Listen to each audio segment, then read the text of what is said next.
ಮಧ್ಯಂತರ ಚುನಾವಣೆಗೆ ಸೂಚನೆಯನ್ನ ಕೊಟ್ರ ಬಿವೈ ವಿಜೇಂದ್ರ. ಮುಂದೆ ಯಾವಾಗಾದ್ರೂ ಚುನಾವಣೆ ಬರ್ಬೋದು, ಬಂದಂತ ಸಂದರ್ಭದಲ್ಲಿ ನಮ್ಮವರು ರೆಡಿಯಾಗಿರಿ ಅಂದ್ರೆ ಬಿಜೆಪಿಯವರು 130ರಿಂದ 140 ಸ್ಥಾನವನ್ನ ಗೆಲ್ಲಲೇಬೇಕು. ಒಬ್ಬ ಸಿಎಂ ಒಬ್ಬ ಡಿಸಿಎಂ ಆದ್ರೆ ಲೋಕಸಭಾ ಗೆಲ್ಲಲು ಆಗಲ್ಲ. ಹೀಗಾಗಿ ಜಾತಿಗೊಬ್ರು ಅಂತ ಡಿಸಿಎಂ ಕೇಳ್ತಾ ಇದ್ದಾರೆ.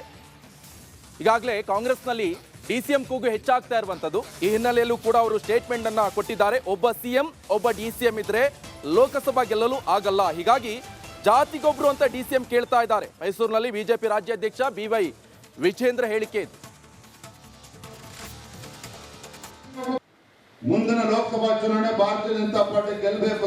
ಜೊತೆಗೆ ಮುಂದೆ ಯಾವತ್ತು ವಿಧಾನಸಭಾ ಚುನಾವಣೆ ಬರುತ್ತೋ ನನಗಂತೂ ಗೊತ್ತಿಲ್ಲ. ನೋಡಿದ್ರೆ ಪತ್ರಿಕೆಗಳಲ್ಲಿ ಒಬ್ರು ರಾಜ್ಯಕ್ಕೆ ಮುಖ್ಯಮಂತ್ರಿಗಳಿದ್ದಾರೆ, ಒಬ್ರು ಉಪಮುಖ್ಯಮಂತ್ರಿ ಇದ್ದಾರೆ, ಇನ್ನೂ 5 ಜನ ಉಪಮುಖ್ಯಮಂತ್ರಿ ಬೇಕಂತೆ. ಕಾರಣ ಏನಂದ್ರೆ ಮುಂದೆ ಲೋಕಸಭಾ ಚುನಾವಣೆ ಗೆಲ್ಲೋದಕ್ಕೆ ಸುಲಭ ಆಗುತ್ತೆ ಅಂತಾರೆ. ಅಂದ್ರೆ ಈಗಾಗಲೇ ತೀರ್ಮಾನ ಮಾಡಿದ್ದಾರೆ. ಒಬ್ಬ ಮುಖ್ಯಮಂತ್ರಿ ಒಬ್ಬ ಉಪಮುಖ್ಯಮಂತ್ರಿ ಡೆಪ್ಯೂಟಿ ಚೀಫ್ ಮಿನಿಸ್ಟರ್ ಹಿಡ್ಕೊಂಡು ಲೋಕಸಭೆ ಚುನಾವಣೆ ಗೆಲ್ಲಕ್ಕಾಗಲ್ಲ ಅಂತೇಳಿ ಕಾಂಗ್ರೆಸ್ ಪಕ್ಷದ ಮಂತ್ರಿಗಳೇ ತೀರ್ಮಾನ ಮಾಡಿದ್ದಾರೆ. ಜಾತಿಗೊಬ್ಬೊಬ್ಬ ಉಪಮುಖ್ಯಮಂತ್ರಿ ಬೇಕು ಅಂತೇಳಿ ಈಗಾಗಲೇ ಕಾಂಗ್ರೆಸ್ ಅಲ್ಲಿ ಕಿತ್ತಾಟ ಶುರುವಾಗಿದೆ. ಕಾಂಗ್ರೆಸ್ ಪಕ್ಷರು ಬೇಕಾಗಿರ್ತಕ್ಕಂಥದ್ದು ಅಧಿಕಾರ ಹೊರತು ಈ ರಾಜ್ಯದಲ್ಲಿರ್ತಕ್ಕಂಥ ಬಡವರ ಕಲ್ಯಾಣ ಅಲ್ಲ, ರೈತರ ಕಲ್ಯಾಣ ಅಲ್ಲ, ಯುವಕರಿಗೆ ಶಕ್ತಿ ಕೊಡ್ತಕ್ಕಂಥ ಕೆಲಸ ಕಾಂಗ್ರೆಸ್ ಪಕ್ಷ ನಿರೀಕ್ಷೆ ಮಾಡೋದಕ್ಕೆ ಸಾಧ್ಯ ಇಲ್ಲ.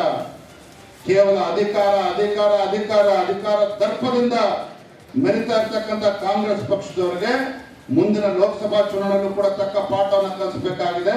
ಅದರ ಜೊತೆಗೆ ಮುಂದೆ ಯಾವತ್ತು ವಿಧಾನಸಭಾ ಚುನಾವಣೆ ಬರುತ್ತೋ ಗೊತ್ತಿಲ್ಲ, ಮುಂದೆ ಯಾವಾಗಲೇ ಚುನಾವಣೆ ಬಂದರೂ ಕೂಡ ರಾಜ್ಯದಲ್ಲಿ ಕನಿಷ್ಠ 130-140 ಸ್ಥಾನಗಳನ್ನ ಪಡೆದುಕೊಂಡು ರಾಜ್ಯದಲ್ಲಿ ಮತ್ತೆ